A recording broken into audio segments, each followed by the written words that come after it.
The morning sun cast long shadows across Fort Bragg's training grounds as Staff Sergeant Rachel Morgan stepped out of her truck. At 42 years old, she carried herself with the quiet confidence of someone who had nothing left to prove. Her dark hair was pulled back in a tight bun, and her uniform was crisp despite the early hour. Rachel had been a sniper for 18 years. She held records that most soldiers only dreamed about. But today, as she walked toward the command building, she felt the familiar weight of skeptical eyes following her. "Morning, Sergeant Morgan," called out a young private, snapping a salute. Rachel returned it with a slight smile. At least some people still showed respect. Inside the building, she found Commander James Hutchinson waiting in the briefing room. He was a Navy SEAL with 15 years of service, broad shoulders, and an ego that filled the entire room. Beside him stood 3 other SEALs, all men, all watching her with barely concealed amusement. "You must be the sniper they sent," Hutchinson said, not bothering to hide the disappointment in his voice. He didn't offer his hand. "Staff Sergeant Rachel Morgan, sir," she replied evenly. Hutchinson exchanged glances with his team. One of them, a muscular man with a shaved head, actually snickered. "Look, Morgan," Hutchinson began, crossing his arms. "I specifically requested their best sniper for this operation. We're going into hostile territory. We need someone who can handle the pressure." "I can handle it, sir." "I'm sure you think you can," he said, his tone dripping with condescension. "But this isn't a training exercise. This is the real thing. We need someone with field experience, someone who—" "I have 147 confirmed kills across 3 deployments," Rachel interrupted calmly. "I served 2 tours in Afghanistan and 1 in Iraq. I've trained over 200 soldiers in advanced marksmanship.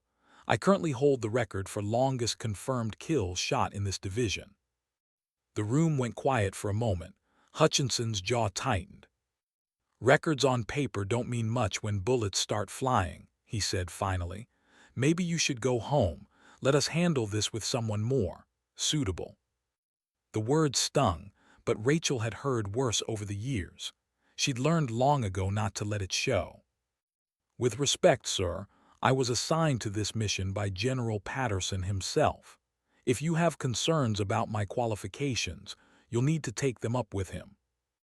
Hutchinson's face reddened slightly. He clearly wasn't used to being challenged, especially not by a woman. "Fine," he said through clenched teeth. "But you follow my orders to the letter. No improvising, no heroics. You take the shots I tell you to take when I tell you to take them. Understood?" "Yes, sir." "Briefing starts in 10 minutes. Try to keep up." As Rachel took her seat, she could hear whispers from the SEALs behind her. She caught fragments of their conversation. "Can't believe they sent a woman. Probably a diversity hire. She'll freeze up when it counts." Rachel said nothing. She'd heard it all before. In her nearly 2 decades of service, she'd faced every kind of discrimination imaginable. Male soldiers who refused to take orders from her, commanders who passed her over for promotions, fellow snipers who claimed her success was just luck. But she'd outlasted them all. She'd proven herself again and again, on firing ranges and battlefields alike. She'd saved lives.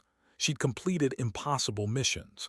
And she'd done it all while maintaining her dignity and professionalism. The briefing began, and Rachel focused on the mission details. A high-value target had been located in a compound near the Syrian border. Intelligence suggested he was planning a major attack on American interests. The mission was to neutralize the threat quietly and efficiently. Hutchinson outlined the plan. His SEAL team would infiltrate the compound from the south. Rachel would be positioned on a ridge 800 meters away, providing overwatch and taking out any sentries that might compromise the team's approach. "Think you can make those shots?" Hutchinson asked, looking directly at Rachel with a challenging stare. "Yes, sir," she replied simply. "We'll see," he muttered. After the briefing, Rachel headed to the armory to prepare her equipment. She was checking her rifle when a voice spoke behind her. "Don't let Hutchinson get to you." Rachel turned to find Captain Elena Vasquez, one of the few other women in the special operations community. Elena was a helicopter pilot with a reputation for being fearless. "I'm not," Rachel said, though they both knew it wasn't entirely true. "He's an ass," Elena said bluntly. "Always has been. He washed out 2 women from his last team, claimed they couldn't handle the physical demands. Turns out he was just making their lives miserable until they quit." Rachel wasn't surprised. She'd known men like Hutchinson before. "I'm not going anywhere," Rachel said firmly. "I earned my place here." "I know you did," Elena replied. "Just watch your back out there. Guys like him have a way of setting people up to fail." The words stayed with Rachel as she prepared for the mission. She cleaned her rifle with practiced precision, checking every component twice. Her rifle was a custom M110, modified to her exact specifications. She knew every inch of it, trusted it completely. That evening, Rachel sat in her quarters, looking at a photograph she kept in her wallet. It showed her with her daughter, Amy, taken 5 years ago before her last deployment. Amy was 14 now, living with Rachel's sister in North Carolina while Rachel served. Being a single mother in the military hadn't been easy. Rachel's ex-husband had left when Amy was just 2 years old, unable to handle having a wife who was often in danger. Since then, Rachel had worked twice as hard to prove she could be both a good mother and a good soldier. Sometimes she wondered if it was worth it. The missed birthdays, the video calls that replaced bedtime stories, the worry that gnawed at her during every deployment. But then she remembered why she'd enlisted in the first place. Rachel had grown up in a small town in Montana, the daughter of a mechanic and a school teacher. She'd watched her father struggle to make ends meet, seen her mother work 2 jobs just to keep food on the table. When Rachel turned 18, she joined the army to give herself a better future, to prove that she could be something more than what her small town expected. And she had. She'd excelled in basic training, then advanced infantry school, then sniper training. She'd found something she was not just good at but exceptional at. Shooting had always come naturally to her. The patience, the focus, the ability to control her breathing and heartbeat, it all felt like second nature. But success had come with a price. The higher she climbed, the more resistance she faced. Men who felt threatened by her abilities. Officers who saw her as a political statement rather than a skilled soldier. Even some of the women in the military kept their distance, afraid that associating with someone so controversial might hurt their own careers. Through it all, Rachel had remained focused on one thing, doing her job to the absolute best of her ability. She didn't ask for special treatment. She didn't complain about the double standards. She just worked harder than everyone else and let her results speak for themselves. The next morning, Rachel joined Hutchinson's team for pre-mission exercises. They ran through tactical drills, communication procedures, and contingency plans. Throughout it all, Hutchinson continued to treat her with barely concealed contempt. "Faster, Morgan," he shouted during a timed drill. "My grandmother moves quicker than that."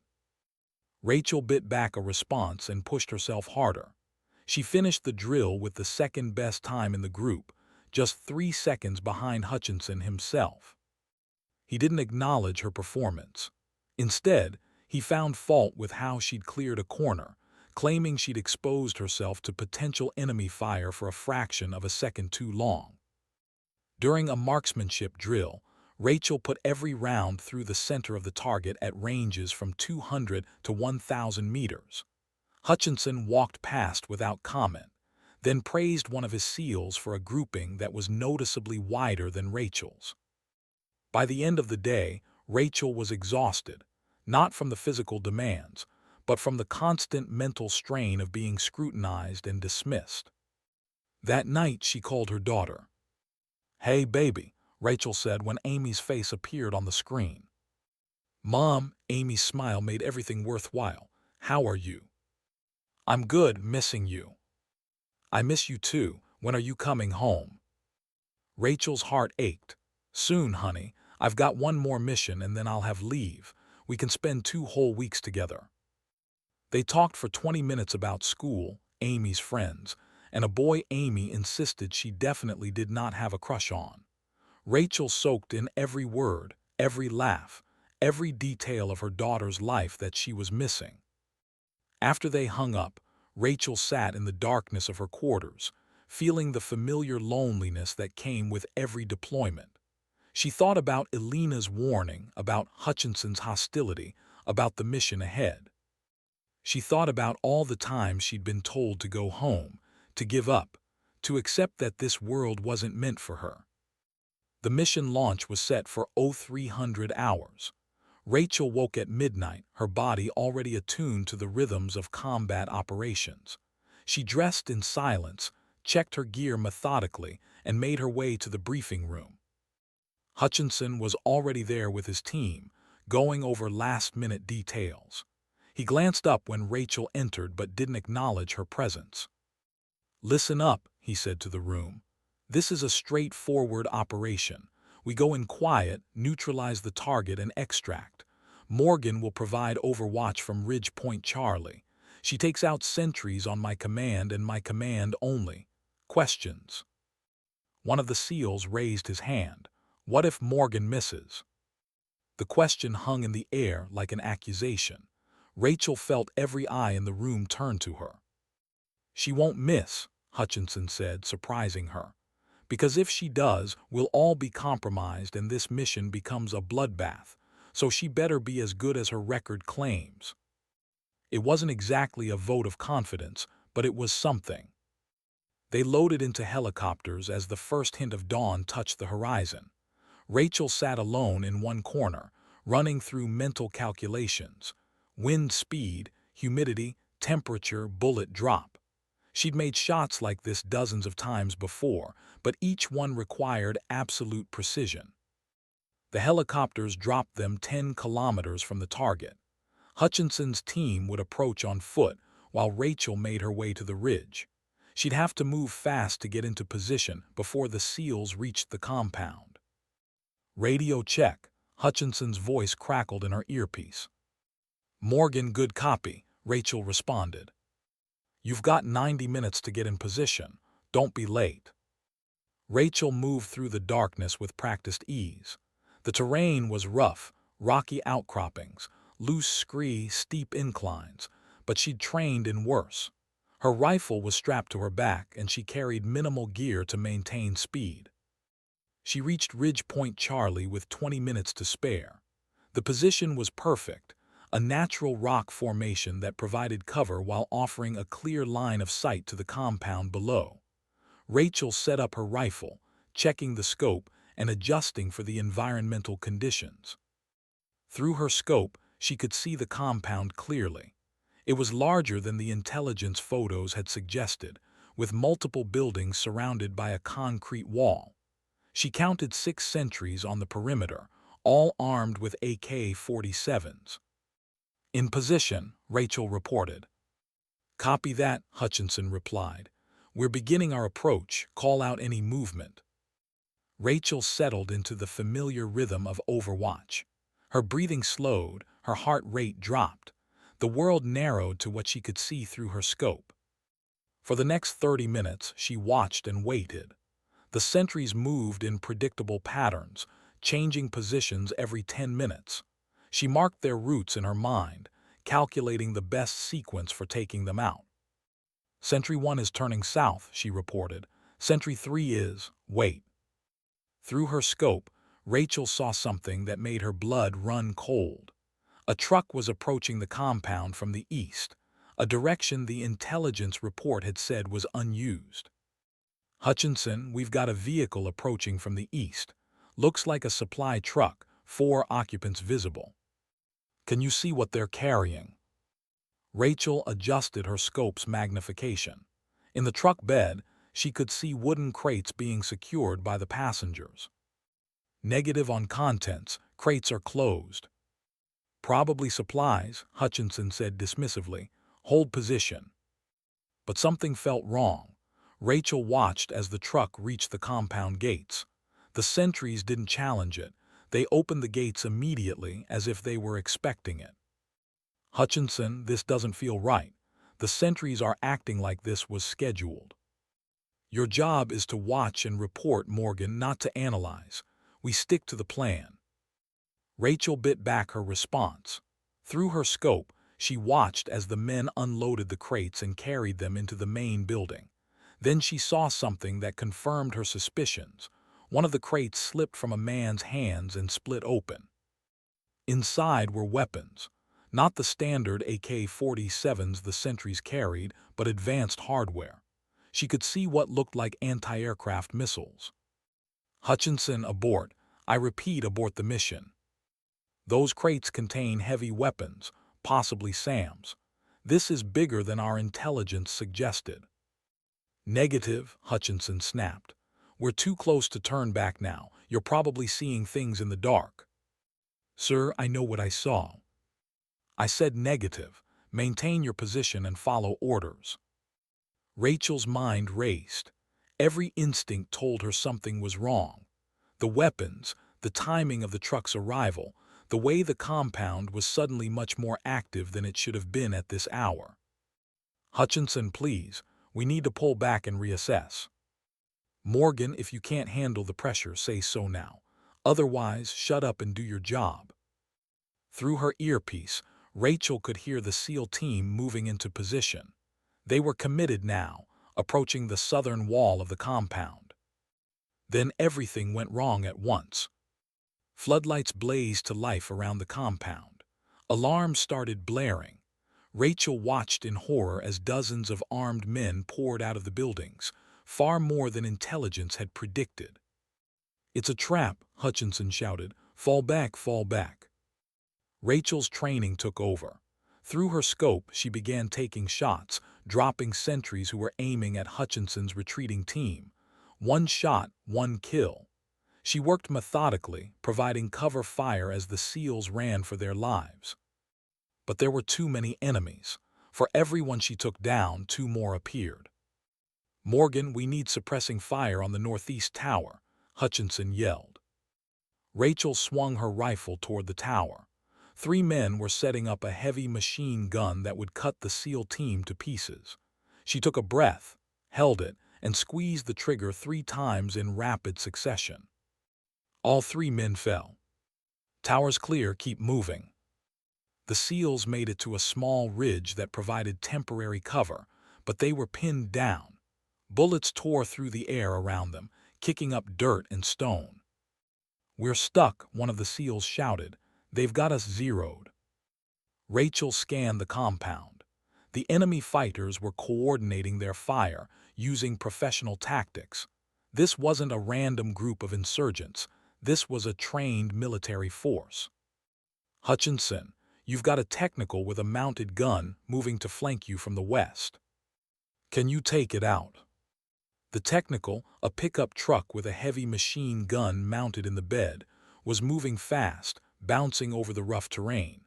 It was a difficult shot, but not impossible. Rachel led the target, accounting for its speed and direction. She fired. The driver slumped forward, and the technical veered off course, crashing into a boulder. Got it, but you need to move now. There are more coming. For the next 20 minutes, Rachel provided cover fire while Hutchinson's team fought their way to the extraction point. She went through magazine after magazine, making every shot count. Her shoulder ached from the rifle's recoil, and her hands were cramped from maintaining her grip, but she didn't stop. Finally, she heard the beautiful sound of helicopter rotors. Extraction bird is inbound, Hutchinson called. Morgan, get to the secondary pickup point. Rachel quickly broke down her position, packing her gear with practiced speed. She could hear gunfire in the distance as the enemy forces tried to pursue the SEAL team. She was halfway down the ridge when her radio crackled to life again. Morgan, we've got a problem. It was Hutchinson, and for the first time she heard fear in his voice. Martinez is hit. He can't walk. The extraction bird can't land under this much fire. Rachel's mind raced through the options. The secondary extraction point was 3 kilometers away. If Hutchinson's team had to carry an injured man that far while under fire, they'd never make it. How bad is Martinez? Leg wound, bleeding heavily. He needs immediate medical attention. Rachel looked at her current position, then at the terrain between her and the SEAL team. There was a route, dangerous and exposed, but possible. "I'm coming to you," she said. "Negative, get to the extraction point. That's an order." "With respect, sir, you need help. I can provide better cover from a forward position." "Morgan, don't be a hero. We don't need." "You need me," Rachel interrupted, "and I'm coming. Give me your coordinates." There was a long pause. Then Hutchinson read off the numbers. Rachel ran. She moved faster than she'd thought possible, leaping over rocks, sliding down slopes, her rifle clutched tight against her chest.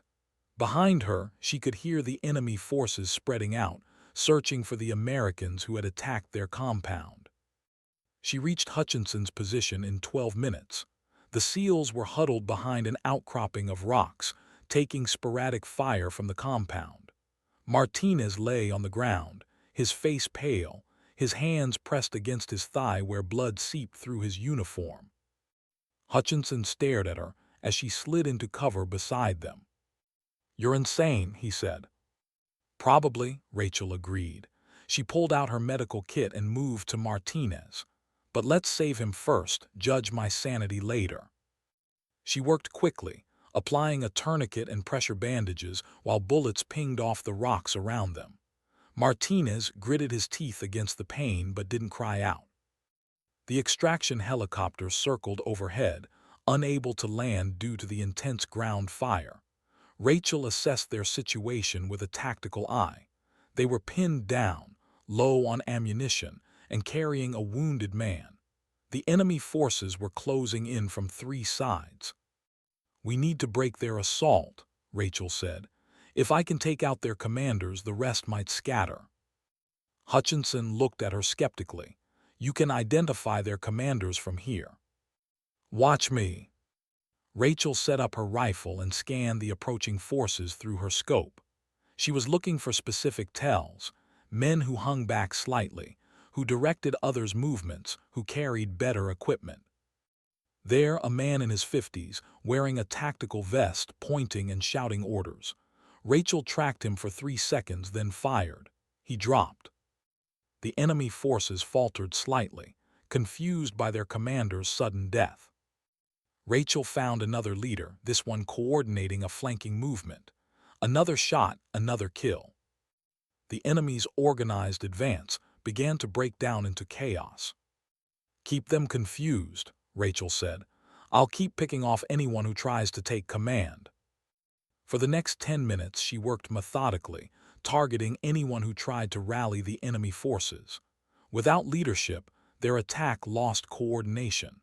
Some fighters continued to advance, but others held back, unsure. Now, Hutchinson shouted into his radio, "Bring in the bird." The extraction helicopter swooped down, its door gunner laying down suppressing fire. The SEALs grabbed Martinez and ran for the helicopter. Rachel provided cover, dropping 3 more fighters who tried to stop them. "Morgan, let's go," Hutchinson yelled. Rachel fired 1 more shot, then grabbed her gear and sprinted for the helicopter. Bullets kicked up dirt around her feet. She felt one tug at her sleeve, missing her arm by inches. Strong hands grabbed her and hauled her into the helicopter. As it lifted off, Rachel looked down at the compound. Enemy fighters were still shooting, but they were too late. The helicopter banked hard and accelerated away. Inside the helicopter, Rachel found herself sitting across from Hutchinson. His face was covered in dirt and sweat, and there was a cut above his left eye. He stared at her for a long moment. "That was some of the finest shooting I've ever seen," he said finally. His voice was barely audible over the helicopter's rotors, but every SEAL in the helicopter heard it. Rachel just nodded, too exhausted to speak. Back at base, the mission was classified as a tactical withdrawal. The intelligence failure was acknowledged. The compound had been far better defended than anyone had expected. But Hutchinson's team had survived, and that was what mattered. In the debriefing, Hutchinson gave a detailed account of the mission. When he reached the part about Rachel's actions, he didn't hold back. "Staff Sergeant Morgan saved this mission and probably all our lives," he said. "Her warning about the increased activity was correct. Her covering fire during our withdrawal was exceptional, and her decision to join us at the extraction point, against orders, was the only reason we all made it home." The debriefing officer looked at Rachel. "Is this accurate, Sergeant Morgan?" "I was just doing my job, sir," Rachel replied. "No," Hutchinson interrupted. "She went above and beyond. I recommend her for a commendation." Rachel was too surprised to respond. After the debriefing, Hutchinson found Rachel in the hallway. "Morgan, can we talk?" They walked to a quiet corner of the building. Hutchinson looked uncomfortable, like a man about to admit something difficult. "I owe you an apology," he said. I was wrong about you. Not just wrong, I was prejudiced and unprofessional. You're one of the best soldiers I've ever worked with, and I almost got us all killed because I couldn't see past my own biases." Rachel studied his face. The apology seemed genuine. "Thank you for saying that, sir. I mean it, and I want you to know I'm going to do better. I'm going to make sure my team does better. What I did to you, the way I treated you, it's unacceptable." "Apology accepted," Rachel said simply. Hutchinson nodded and turned to leave, then paused. "For what it's worth, I hope we get a chance to work together again, under better circumstances." "So do I, sir." News of the mission spread quickly through the base. Within days, Rachel found that the whispers had changed. Instead of doubt, she heard respect. Soldiers she didn't know nodded to her in the hallways. Other snipers asked for her advice. But the most significant change came a week later. Rachel was called to General Patterson's office. When she arrived, she found him standing with a woman in civilian clothes, an attractive woman in her mid-40s with sharp eyes and an official bearing. "Sergeant Morgan, this is Director Sarah Chen from the Department of Defense," General Patterson said. "Ma'am," Rachel said, standing at attention. "At ease, Sergeant," Director Chen smiled. "I've been reading about your recent mission. Impressive work." "Thank you, ma'am." "I'm here because we're starting a new program," Chen continued. "We're creating an elite unit that will specialize in high-risk operations with minimal personnel. We need the absolute best, people who can think independently, adapt to changing situations, and perform under extreme pressure." Rachel felt her heart rate quicken. "We want you to lead the sniper division of this unit," Chen said. "You'd be responsible for training, mission planning, and field operations. It would mean a promotion to Master Sergeant and a significant increase in responsibility." Rachel's mind spun. This was everything she'd worked for: recognition, advancement, a chance to make a real difference. "There's one more thing," General Patterson added. "This position would be based here at Fort Bragg. No more long deployments. You'd be home with your daughter." Rachel felt tears prick at her eyes. Home with Amy. Regular bedtimes and school plays and weekend soccer games. Everything she'd missed for so many years. I don't know what to say," Rachel managed. "Say yes," Director Chen said with a smile. "Yes, absolutely yes." 3 months later, Rachel stood in front of 30 soldiers. Men and women, all highly skilled, all hand-picked for the new unit. She was wearing her new rank insignia, and she'd never felt more ready for a challenge. "Good morning," she began. "My name is Master Sergeant Rachel Morgan, and I'm going to be your instructor for advanced sniper techniques. Some of you may have heard about me. Some of you may have doubts about learning from a woman. That's fine. You don't have to like me. You don't have to respect me yet. But you do have to listen, learn, and perform. If you can do that, I'll turn you into the finest marksman in the world." She paused, looking each soldier in the eye. "This won't be easy. I'm going to push you harder than you've ever been pushed.